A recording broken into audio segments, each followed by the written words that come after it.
Hi guys, welcome back to Saltiness Isn't Bliss. It is a very chilly fall day outside, so what better way to warm up than with a tasty new recipe. So tonight I will be featuring pot roast. I am going to start with a Black Angus chuck roast. So any chuck roast will work, and we want 1 to 3 pounds. This is about 2.5 pounds. So over here in my pot, I'm going to heat up some olive oil. Any oil will do. You want about a tablespoon's worth. Put the burner on medium high. We're going to get that nice and heated through so then we can brown our chuck roast on both sides. Just spreading that oil around.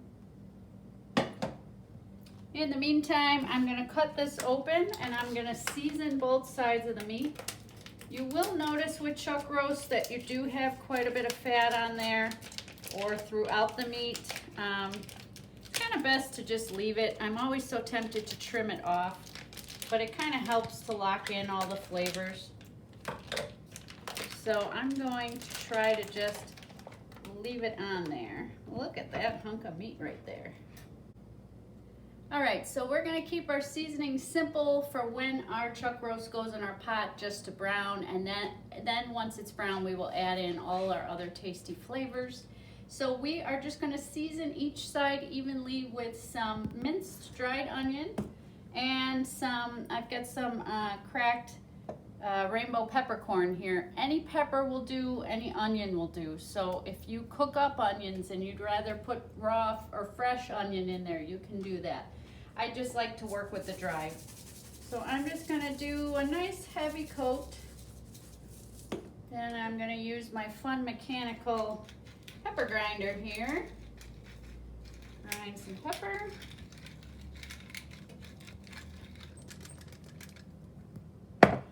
Flip this over.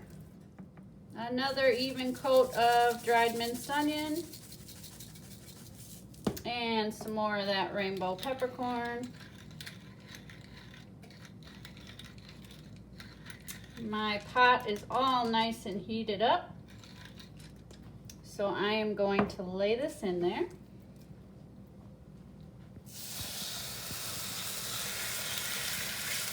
It's a tight fit, but the meat will shrink as it cooks.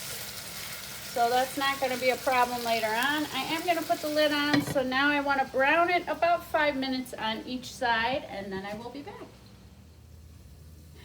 All right, I am back. So my roast has had a chance to brown for about 5 minutes on each side. So there's how that is looking at the moment. There we go, much quieter. So our burner's turned down, our meat is browned on both sides. We are going to add in a 1/2 cup of red wine. And that will help quiet it down as well. The red wine, you can go anywhere from a 1/2 cup to 1 cup, depending on the size of your meat. And this is unsalted beef broth. So because it's unsalted, the sodium content's much lower than your average broth. I've got just over 8 ounces here. Again, you can go anywhere between 8 and 14 ounces, depending on the size of your meat. I have 3 garlic cloves here that are sliced. We want to go with 3 cloves. You can slice them, mince them, chop them, crush them, however you want to mash up your cloves there is totally fine. I try to get quite a few on the meat there. And then the rest can just kind of float in the broth. So there's that. I'm going to turn that up to medium-low. And we're going to put some dried thyme in there. That's just to taste.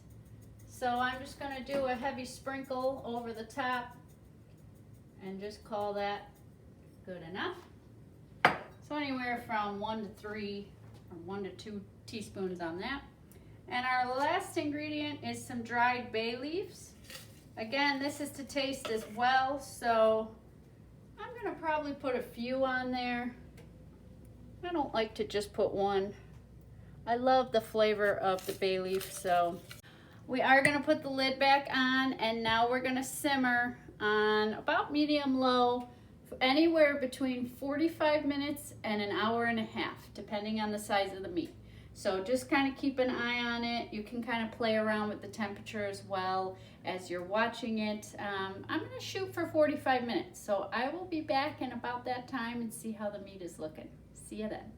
Okay guys, so our pot roast is coming along nicely. I wanted to show you what it's looking like at this point. And I also wanted to give you a couple of tips. So what I've been doing throughout is just taking a little ladle, and I've been just ladling some of the juice onto the top of the meat gently so I don't lose all of those seasonings and flavors on top there, but just to kind of keep the meat moist so that it doesn't dry out and keep the flavors just flowing throughout. The other thing I wanted to mention is I just picked up some crushed rosemary. This is a spice I have wanted and for whatever reason couldn't find and just have not had in the kitchen. So I was very excited to put a light layer of this on there as well.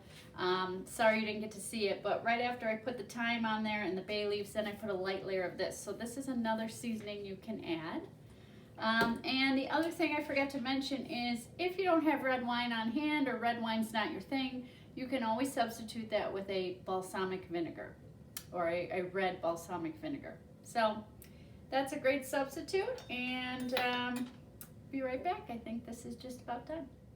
All right guys, so our cozy warm dinner is all done. We've got pot roast over here. I just kept it simple for the side dish, and I just did boxed Parmesan potatoes.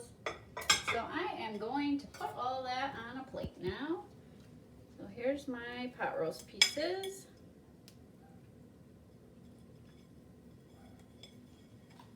That is easier said than done.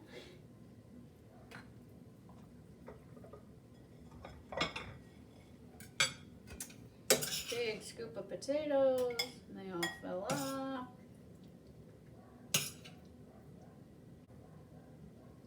And then I am just going to add some juice to my roast to really seal the deal, add in some last minute flavors. There it is. I hope that you were inspired and will run out to the grocery store right now so you can get cooking. Thanks for watching. See you next time.